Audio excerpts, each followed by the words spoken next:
Recently supreme court article 142 को use करके Rajiv Gandhi assassination case का जो अक्यूज था एजी परारीवालन को रिलीज़ किया है। And article 142 of the constitution of India enumerates the provision relating to enforcement of decrees and orders of Supreme Court and orders as to the discovery etc. This is one of the important article that actually bestowed certain power over the Supreme Court and this is extraordinary in nature. Supreme court इस article को use करके जहाँ पर कोई imbalances create हुआ है, जहाँ पर कोई लॉ को एग्जीक्यूशन करने में कोई फेलियर देखा गया है, वहाँ पर सुप्रीम कोर्ट एक्ट कर सकता है। This is something which the supreme court can use as its Brahmastra.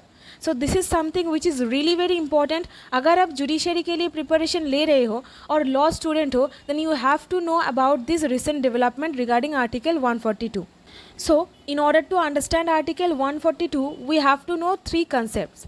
That is separation of power, judicial activism and judicial restraint. So, these are the concepts that I would like to discuss in a very brief manner. ताकि आपको समझ में आए in detail जो order pass किया गया है regarding release of Rajiv Gandhi assassination case convict A G Perarivalan को on Wednesday 18 May. Okay, bench comprises of Justice L. Nageshwar Rao and B.R. Gawai. This is basically an extraordinary power that has been invoked by the Supreme Court in the recent phenomena.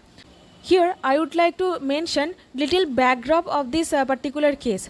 So, हुआ क्या था, AG Perarivalan को Rajiv Gandhi assassination case पर guilty पाते हुए death sentence impose किया गया था। Later on mercy petition file किया गया था before president and death sentence को लाइफ इम्प्रिजनमेंट में कन्वर्ट किया गया था। And later on in 2015 Tamil Nadu governor के पास एक मार्सी पिटीशन फाइल किया गया था ताकि उनको रिलीज़ किया जाए by invoking article 161 of the constitution of India. Article 161 बोल रहा है दैट गवर्नर का पावर है to grant pardon, reprieves, respites, remissions of punishment or suspend, remit or commute the sentence of any person convicted of any offence. Okay, so ये power दिया गया था but governor ये करने से रिफ्यूज़ कर दिया था। कैबिनेट ऑफ मिनिस्टर्स जो थे वो भी गवर्नर को बताए थे इसके बारे में, मतलब सजेशन दे चुके थे, बट उसके बाद भी गवर्नर कोई रिस्पॉन्स नहीं किए थे regarding that particular matter. And इस बिन 30 ईयर्स हो चुका था एंड परारीवालन जो सेंटेंस था वो काट रहे थे। Supreme court by invoking article 142 and ये पावर एक्सटेंड करते हुए एजी परारीवालन को रिलीज़ किया गया है। This is the recent development regarding the case. Okay. Now, in order to understand the article in detail, we have to know the meaning of complete justice. So, complete justice ये जो term है ये आपको देखने को मिलेगा in article 142. So, इसका मतलब क्या है? So, in order to understand the meaning of this particular thing, we have to take help of the interpretation. Because the term complete justice has not been defined anywhere. So, the term complete justice that has been mentioned under article 142 उसके साथ ही एक concept और जुड़ा हुआ है, वो है judicial activism. So, what is judicial activism and complete justice? So, ये जो term है judicial activism and complete justice that has been mentioned under article 142 that actually go in hand. So, in order to understand, I would like to refer a case that is In Re Guidelines for Court Functioning through the Video Conferencing during COVID-19 Pandemic. ये एक suo moto action supreme court ने लिया था in its civil original jurisdiction पर that जब कोविड-19 pandemic मतलब outbreak चल रहा था, in order to maintain the entire judiciary system, ताकि जुडिशरी सिस्टम का एक डिसरप्शन ना हो जाए, सुप्रीम कोर्ट क्या किया? सुप्रीम कोर्ट वर्चुअल हियरिंग के लिए प्रोसीड किए, राइट। सो जो वर्चुअल वीडियो कॉन्फ्रेंसिंग जो हियरिंग था इसको कंडक्ट करने के लिए सुप्रीम कोर्ट एक मैंडेट पेश किए ताकि जुडिशरी सिस्टम को स्मूथली कंडक्ट किया जाए। So basically judicial activism is something वहाँ पर कोर्ट डिसीजन लेता है ऑन द बेसिस ऑफ जजेस personal opinion. So the term judicial activism is something जहाँ पर कोर्ट डिसीजन लेता है on the basis of the judge's personal wisdom, okay, that do not go rigidly within the text of the statutory passed by the legislature and use of judicial power broadly to provide remedies to the wide range of social wrongs ensuring proper justice. मतलब जहाँ पर एक जज उनका personal experience, personal वाइजडम को use करके judgement पास करते हैं, वहाँ पर एक concept that is judicial activism का जो कंसेप्ट होता है वो इनकॉर्पोरेट ऑटोमेटिकली हो जाता है।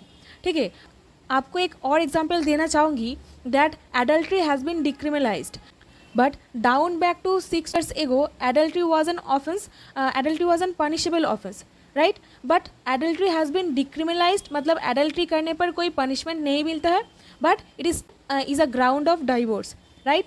कहने का मतलब ये है जो समाज जो है वहाँ पर सिचुएशन एकदम मतलब स्टैटिक नहीं है, सिचुएशन चेंज होता रहता है, उसके हिसाब से लॉ भी चेंज करना बहुत ही इम्पोर्टेंट हो जाता है। सो दैट्स वाई जजेस क्या करते हैं, उनका पर्सनल वाइजडम एंड जो समाज के साथ एकदम हार्मनी रख के मतलब बैलेंस करके, मतलब जो सारा लॉ समाज के साथ एक बैलेंस मेंटेन करके सिंक्रोनाइज करके जस्टिस प्रोवाइड कर सकते हैं, वही लॉ को इनकॉर्पोरेट किया जाएगा, right?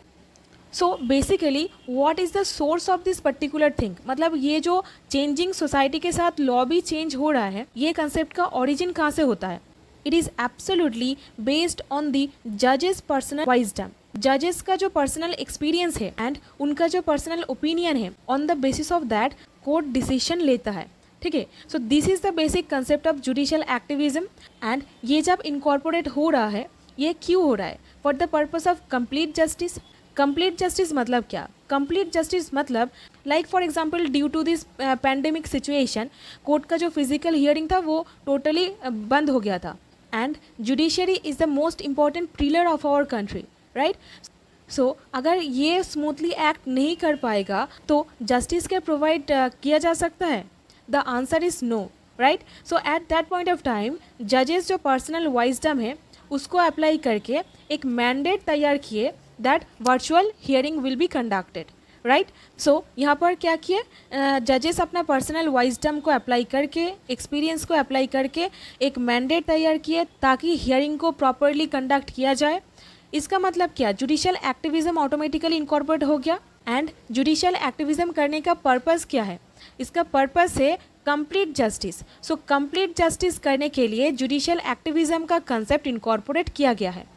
Now let me tell you one more thing, that the objectives enshrined in the preamble of India, that we the people of India, sovereign, socialist, secular, democratic republic, that हमारा India एक secular, democratic republic है and जहाँ पर social, economic, political, liberty of thought, expression, belief ये सारा चीज़ रहना चाहिए। So preamble में जो objectives incorporate किया गया है एंड इसको प्रॉपरली मेंटेन करने के लिए जो स्टेप्स उठाना पड़ेगा ये भी कंप्लीट जस्टिस के परव्यू में आ जाएगा।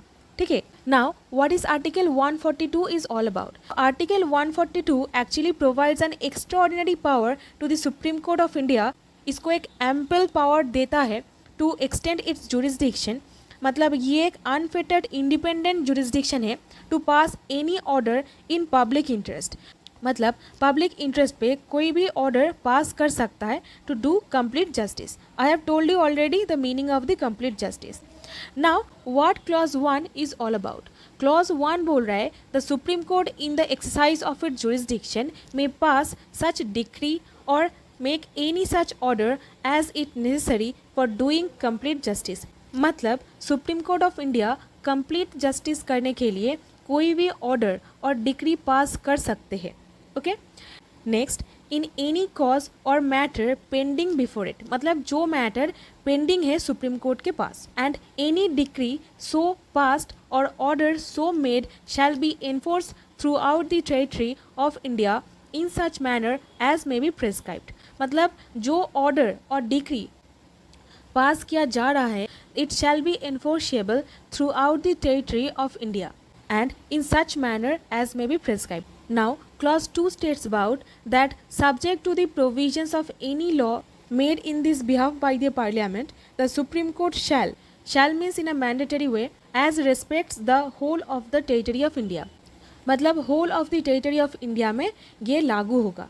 ठीक है, and have all and every power to make any order for the purpose of securing the attendance of any person, discovery or production of any documents or investigation or punishment of any contempt of itself, मतलब जहाँ पर court को ये लगता है कोई इंसान का अटेंडेंस सिक्योर किया जाना बहुत ही इंपॉर्टेंट है, एंड जहाँ पर कोई डॉक्यूमेंट्स का डिस्कवरी और प्रोडक्शन करना बहुत ही नेसेसरी है, and for the purpose of investigation or punishment of any contempt order pass कर सकता है under article 142।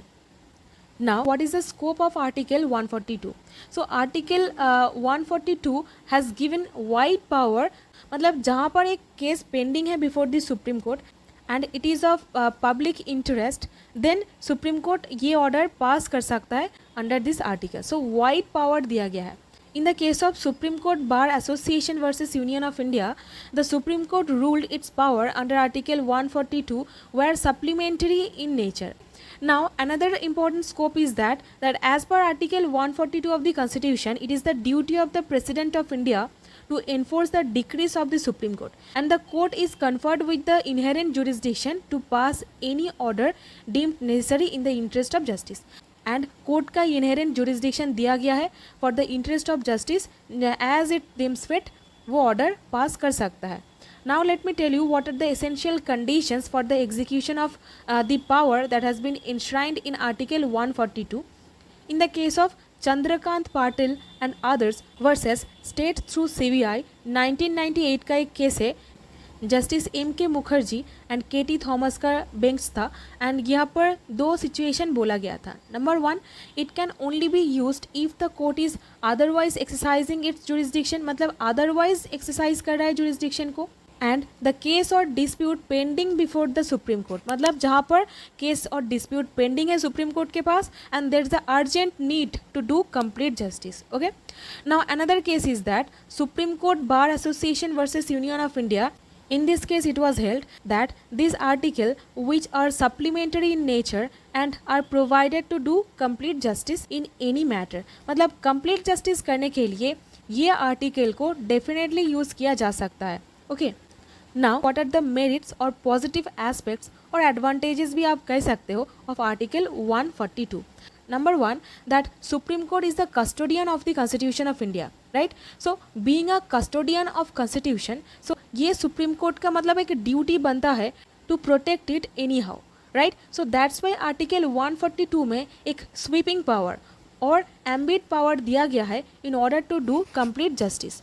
Next, sets out a system of checks and balances. So in order to create a situation where the each and everything will be in its balanced condition, Supreme Court can invoke Article 142. और in order to sets out a system of checks and balance, Supreme Court Article 142 को invoke कर सकते हैं। Another situation is that control to the other branches of the government. Suppose where there is a disruptive kind of situation, जो function है properly perform नहीं कर पा रहा है, at that point of time supreme court under article 142 खुद का जो पावर दिया गया है वो एक्सटेंड करके एक बैलेंस्ड सिचुएशन क्रिएट कर सकते हैं for the purpose of complete justice. Now let's come to demerits और negative aspect of article 142। So number 1 is that आपको एक concept that is separation of power. Separation of power मतलब legislation, executive and judiciary, ये जो 3 pillar बताया गया है इसको ही बोला जाता है सेपरेशन ऑफ पावर। मतलब लेजिस्लेटर्स का काम क्या है? लॉ को बनाना। इन्फोर्स कौन करते हैं? एग्जीक्यूटिव इन्फोर्स करते हैं, राइट? मतलब एक ऑर्गन दूसरे ऑर्गन का जो काम है, लाइक जुडिशरी एग्जीक्यूटिव में इंटरफेयर नहीं कर सकता है एंड एग्जीक्यूटिव लेजिस्लेटिव जो पावर है उन पर मतलब इंटरफेयर नहीं कर सकते हैं। So this is something which is really important to note down that by invoking article 142 supreme court मतलब अक्सर ये देखा गया है ओवर रीच कर देता है अपने पावर को। मतलब सुप्रीम कोर्ट अपने पावर को एक्सटेंड कर जाते हैं to do complete justice. And another point is that unaccountability, मतलब सुप्रीम कोर्ट का जो पावर दिया गया है under article 142 it cannot be held accountable for its decisions. जो डिसीजन लिया जाता है इसके लिए सुप्रीम कोर्ट को अकाउंटेबल होल्ड नहीं किया जाएगा। And another one is that जजेस are not liable to explain reason for any dismissal. मतलब सुप्रीम कोर्ट जब कोई डिसमिशल कर रहा है आप देख पाएंगे बहुत सारा पब्लिक इंटरेस्ट लिटिगेशन और बहुत सारा अपील सुप्रीम कोर्ट के पास फाइल किया जाता है एंड सुप्रीम कोर्ट वो सारा केसेस को डिसमिस कर देता है एंड अक्सर सुप्रीम कोर्ट रीज़न भी नहीं बताते हैं रिगार्डिंग दैट पर्टिकुलर डिसमिसल। सो ये एक डिमेरिट हो जाता है from that perspective. Now, let me tell you another important aspect, that is Article 142 is read with other articles. I have told you earlier that in order to read the concept of judicial activism, we have to read Article 142 with that particular concept, right? Like Article 142 is supplemented by Article 32 of the Constitution. 32 actually heart and soul of the Constitution of India, and ये बोल रहा है right to constitutional remedies के बारे में. And article 141 is also read with article 142.